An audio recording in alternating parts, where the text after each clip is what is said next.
हाँ, कल हमने बायो सावर्ट लॉ देखा था। ओके, तो जूमी वो देख लेना, वीडियो तो अपलोड कर दिया है ऑलरेडी। ओके, वो देख लेना। कल हमने एक ही थियरी देखी थी, बायो सावर्ट। कौन सा लॉ? बायो सावर्ट लॉ, यही बायो सावर्ट लॉ। यहाँ तक हमने एग्जाम्पल तक किया था। किसमें? बुक में? अच्छा, ओके, तो वो पुरानी बुक के अकॉर्डिंगली यस एक्स्ट्रा एग्जांपल होगा, तो वो नहीं करना है। ओके, कल हमने बायो सावर्ट लॉ डिस्कस किया था, that you see already uploaded है वीडियो, मैं ग्रुप में भी शेयर कर दूंगा। बायो सावर्ट लॉ से हमें फॉर्मूला मिला था। बायो सावर्ट लॉ क्या देता है कि जो हमने मैग्नेटिक फील्ड के बारे में ऑर्स्टेड ने एक्सपेरिमेंट किया था और बोला था कि कोई भी करंट कैरिंग कंडक्टर है तो उसमें से जब करंट पास हो रहा है तब उसके आसपास मैग्नेटिक फील्ड प्रोड्यूस हो रही थी। उसने वो जो मैग्नेटिक नीडल डिफ्लेक्शन हो रही थी उसके एक्सपेरिमेंट से उसको पता चला था। तो ये मैग्नेटिक फील्ड की वैल्यू कितनी होगी, वो वैल्यू हमें मिलती है कहां से?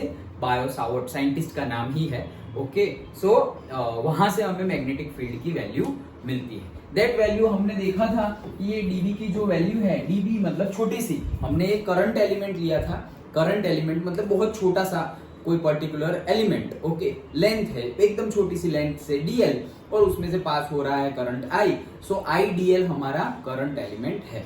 तो उसमें से करंट पास हो रहा है मतलब मैग्नेटिक फील्ड भी प्रोड्यूस होगी। तो ये मैग्नेटिक फील्ड की वैल्यू कितनी थी?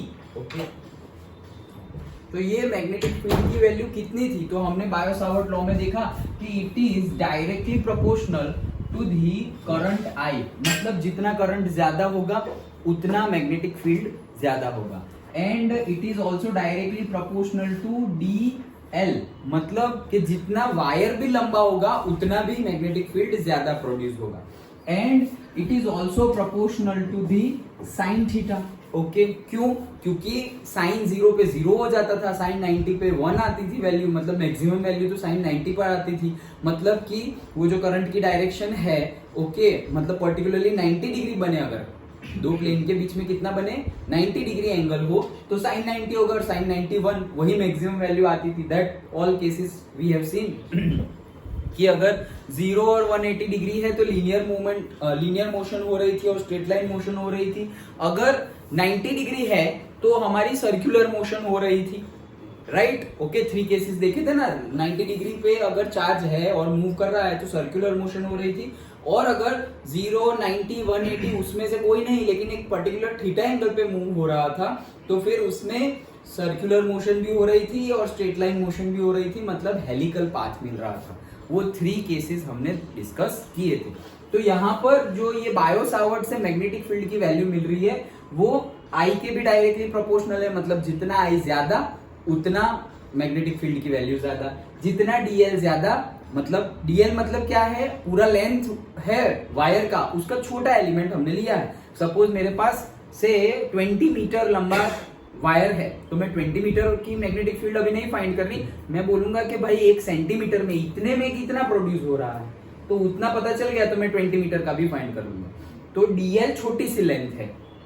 साइन थीटा अगेन एंगल के ऊपर भी डिपेंडेंट है, और हमें पता चला था कि ग्रेविटेशनल फोर्स और इलेक्ट्रिक फील्ड का जो हमें फोर्स मिला था कूलम्स लॉ से, उसके जैसे ही डिस्टेंस के inversely, square of the distance के इनवर्सली प्रोपोर्शनल होता है हमारा मैग्नेटिक फील्ड का वैल्यू। ओके, तो हमने बोला था कि dB is proportional to I DL sine theta upon r square. यहाँ पे प्रोपोर्शनलिटी कांस्टेंट हटाए, मतलब प्रोपोर्शनलिटी कांस्टेंट रखे तो k is equals to I DL sine theta upon r square, where k की वैल्यू थी हमारी, which is mu 0 upon 4 pi, जिसकी वैल्यू होती है 10⁻⁷ मैग्नेटोस्टैटिक कांस्टेंट बोलते हैं उसको। k is equals to magnetostatic constant, और k की वैल्यू क्या है? म्यू 0 अपॉन 4 पाई जो है 10⁻⁷। तो हमारा फॉर्मूला क्या बन गया? फॉर्मूला बन गया dB is equals to mu 0 upon 4 pi से I DL sine theta divided by r square. ये हमारा फॉर्मूला है, ये हमें मिला कहां से? बायो सावर्ट लॉ से। डन? ओके, तो ये हमने थियरी कल देखी थी, ये तो क्विक रिवीजन हो गया। अब इसके बेस पे ही एक न्यूमेरिकल है, सो वो न्यूमेरिकल हम देख लेते हैं। Numerical number 4.4 done. Okay, k is equals to mu 0 upon 4 pi. K is the magnetostatic constant. Okay, and mu 0 ये क्या है? magnetostatic constant. And mu 0 क्या है? पर magnetic permeability. Magnetic permeability of the free space.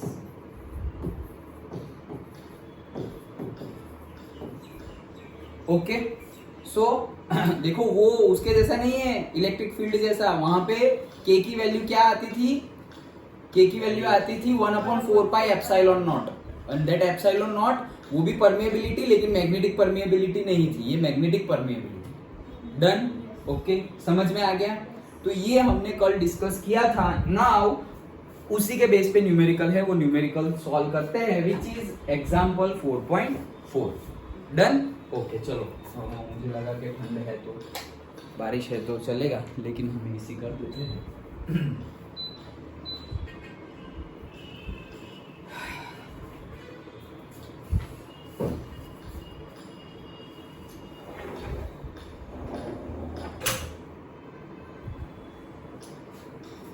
हाँ, बंद कर।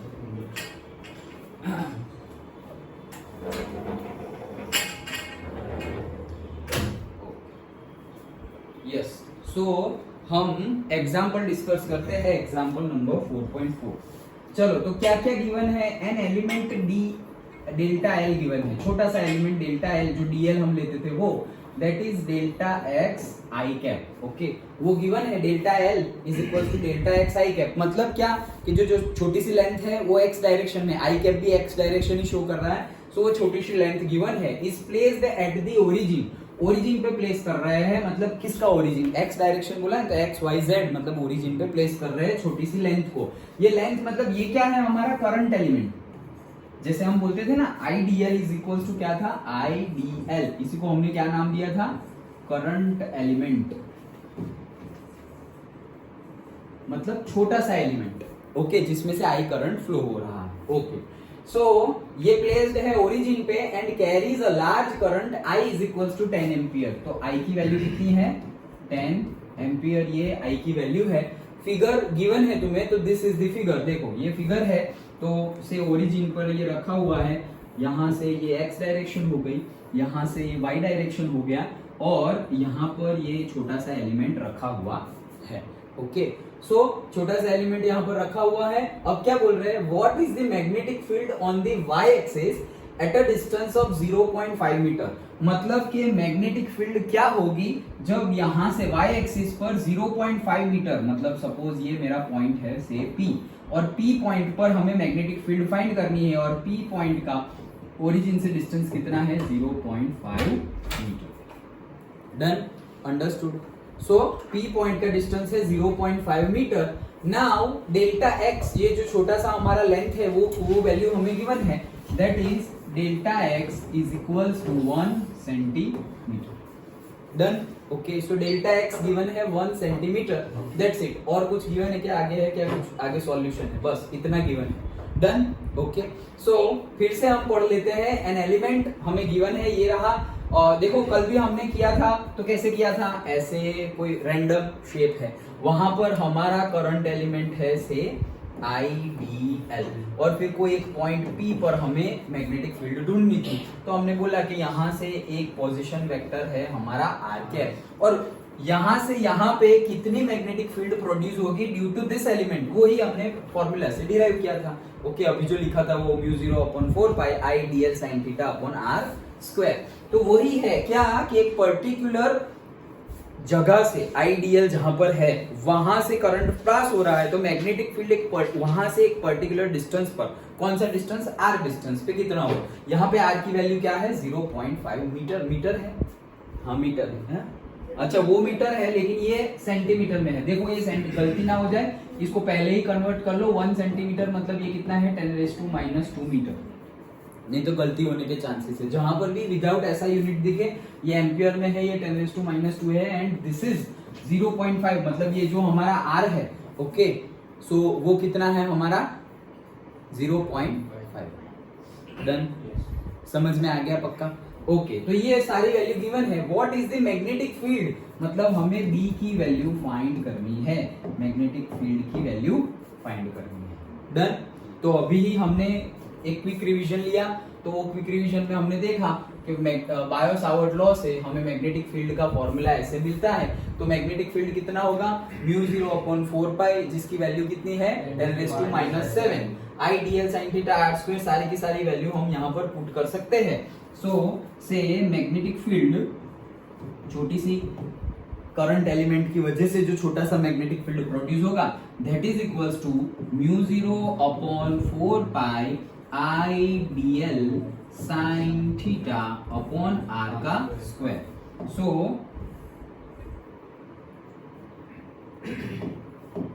सो यहाँ पर क्या क्या है, μ0/4π की वैल्यू कितनी है 10⁻⁷, I की वैल्यू कितनी है 10 एम्पियर, dl की वैल्यू गिवन है हमें कितनी थी 1 सेंटीमीटर, मतलब 10⁻² metre, into sine theta.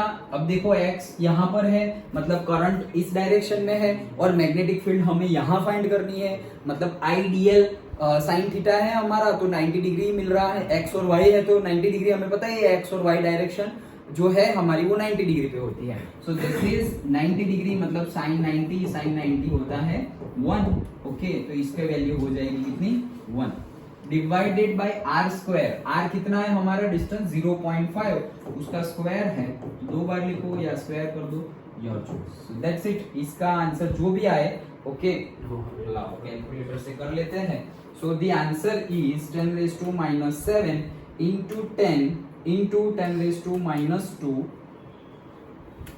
divided by 0.5 divided by 0.5, okay, तो the answer is 4 into 10 to the power -8। क्या है, मैग्नेटिक फील्ड है तो यूनिट टेस्ला, और न्यूटन पर एम्पियर मीटर, करेक्ट, और तीसरा करेक्ट वेबर पर मीटर स्क्वायर, यस, तो हम सिंपली टेस्ला लिख देते हैं। So this is our answer. ये तो मैग्नेटिक फील्ड की वैल्यू हमें मिल गई, ये आंसर देख ले, 4 into 10⁻⁸, करेक्ट, डन, ओके। तो ये तो वैल्यू आई, हम वो भी फाइंड कर सकते हैं क्या, डायरेक्शन। सो डायरेक्शन कैसे फाइंड करेंगे, मैथमेटिकली भी हम फाइंड कर सकते हैं। मैथमेटिकली कैसे फाइंड कर सकते हैं, ये जो हमारा फॉर्मूला है, ये हमारा फॉर्मूला, तो उसमें अगर डी बी वेक्टर अगर हम निकाले तो वो कितना होगा μ0/4π, एंड यहाँ पर कितना हो जाएगा से I, और यहाँ हमने लिया था याद हो तो dl क्रॉस r कैप, मतलब कि dl और r का क्रॉस प्रोडक्ट जो होगा उसकी जो डायरेक्शन होगी वही डायरेक्शन आएगी। डन, ओके, तो वो थियरी में भी हमने डिस्कस किया था, तो वही अगेन क्या, सपोज ये है मेरा I कैप, ये है मेरा j cap and this is my k cap, okay. So क्या है dl मतलब लेंथ कौन सी डायरेक्शन में है, x डायरेक्शन में है, मतलब x डायरेक्शन मतलब क्या हो गया I कैप, ओके, तो इसके लिए हम लिख देंगे क्या I कैप क्रॉस r कौन सी डायरेक्शन में है, y डायरेक्शन में, तो क्या हो गया j कैप। तो I क्रॉस j, अगर ये हमारी क्लॉकवाइज डायरेक्शन है, सो I क्रॉस j की वैल्यू क्या आएगी k, okay, so I cross j की वैल्यू आएगी k कैप। अगर j क्रॉस I करते तो माइनस के, यस, फिर j क्रॉस k करते तो I, और k क्रॉस j उल्टा करते तो माइनस I। ये हमने डिस्कस कर लिया था, फिर से एक बार बता देता हूँ, ये हमारा है क्लॉकवाइज डायरेक्शन में अगर हम मूव हो रहे हैं तो ये I है, और फिर यहाँ पर j है, और फिर यहाँ पर k है। तो तुम अगर क्लॉकवाइज डायरेक्शन में ही क्रॉस प्रोडक्ट ले रहे हो तो आंसर तीसरा आएगा लेकिन पॉजिटिव, लेकिन उल्टा घूम रहे हो तो आंसर तीसरा आएगा लेकिन नेगेटिव।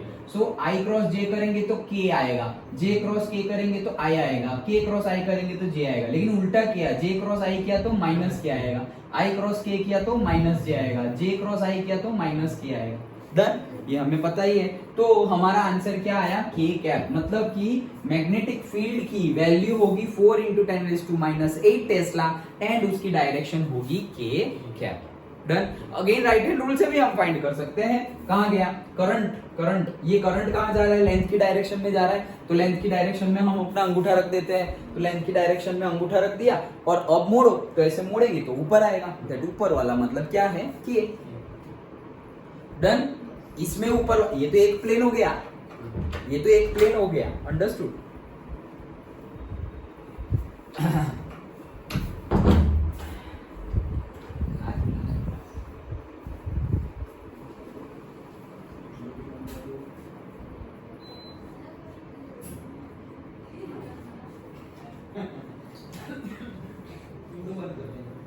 दोनों, हाँ चलो। सो के कैप समझ में आ गया। ओके, तो ये हमारा पूरा न्यूमेरिकल। हाँ, कोई डाउट? Okay, done. सो फील्ड भी मतलब वैल्यू भी फाइंड कर ली हमने और डायरेक्शन भी फाइंड कर ली। डन। जैसे मैंने कल हम डायरेक्शन की बात कर रहे थे कि करंट की डायरेक्शन में अंगूठा और फिर मोड़ेंगे, तो जैसे ही मोड़ा, देखो ये एक्स और वाई में है, ये एक्स और वाई में है, तो एक्स में ऐसे गया तो ऐसे मोड़ेंगे ना हम, अंगूठा ये चला गया एक्स डायरेक्शन में, तो ऐसे मोड़ेंगे ना, ये ऐसे मोड़ेंगे मतलब ये बाहर निकला, ऐसे करेंगे तो फिर ऊपर बाहर आएगा। प्लेन अगर तुम ये ले रहे हो, मतलब ये लाओ बुक, सारी बुक ले गया मैं। अच्छा, सो ऐसा समझो कि यहां पर है, ये है एक्स, ये है एक्स और ये है वाई, और प्लेन ऐसा है, ये एक्स है और ये वाई है और प्लेन ऐसा है, तो अब मैं प्लेन की डायरेक्शन में, ये एक्स की डायरेक्शन में, मतलब जहां करंट पास होगा उस डायरेक्शन में अंगूठा रखा हूं, तो ऐसे रखा। अब मोड़ो तो बाहर आया ना, तो ये दोनों तो एक ही प्लेन में है, लेकिन मैग्नेटिक फील्ड बाहर आई, मतलब यहां से बाहर आई। अब इसी को मैं ऐसे बोर्ड पे करूंगा तो ऐसे, और फिर ऐसे बाहर आएगी, तो बोर्ड से बाहर आएगी, ये हमारा वाई है। अंडरस्टूड? ओके, तो राइट हैंड रूल से भी पता चल जाएगा और मैथमेटिकली भी हमने आई क्रॉस जे निकाल लिया, जिसके डन। तो ये था हमारा न्यूमेरिकल जो बायो सावर्ट लॉ के ऊपर डिपेंडेंट था। अंडरस्टूड? ओके, जो हमने फॉर्मूला कल थियरी में देखा था वही फॉर्मूला का यूज किया है, कोई ज्यादा कुछ चेंज है नहीं, जस्ट हमें ये जो डीएल है वो सेंटीमीटर में गिवन था, उसको हमने मीटर में कन्वर्ट किया और कुछ नहीं है, सिर्फ फॉर्मूला में वैल्यू पुट की है। और थीटा हमें गिवन नहीं है, लेकिन हमें देखना पड़ेगा कि एक एक्स डायरेक्शन में और दूसरा वाई डायरेक्शन में, तो एक्स और वाई तो 90 डिग्री पे होते हैं, मतलब थीटा 90 हुआ और साइन 90 की वैल्यू 1। ओके, इतना ही दो चीज हमें देखना है, ध्यान देना है, अदरवाइज तो वैल्यू भी पुट करनी है, तो हमारा आंसर आ जाएगा। डन? ओके, तो ये था हमारा example number 4.4। Done? I guess हम देखो ये पूरा यहाँ भी दिखाया गया है, देखो क्रॉस प्रोडक्ट। ओके, आई क्रॉस जे क्रॉस के आई, के क्रॉस आई जे, और अगर उल्टा करेंगे जे क्रॉस आई माइनस के क्रॉस जे माइनस आई क्रॉस के, तो ऐसे सर्कल बना के हम करेंगे तो थोड़ा इजीली याद रह जाएगा। ओके, रटना नहीं पड़ेगा। डन? ओके, कोई डाउट है? डन?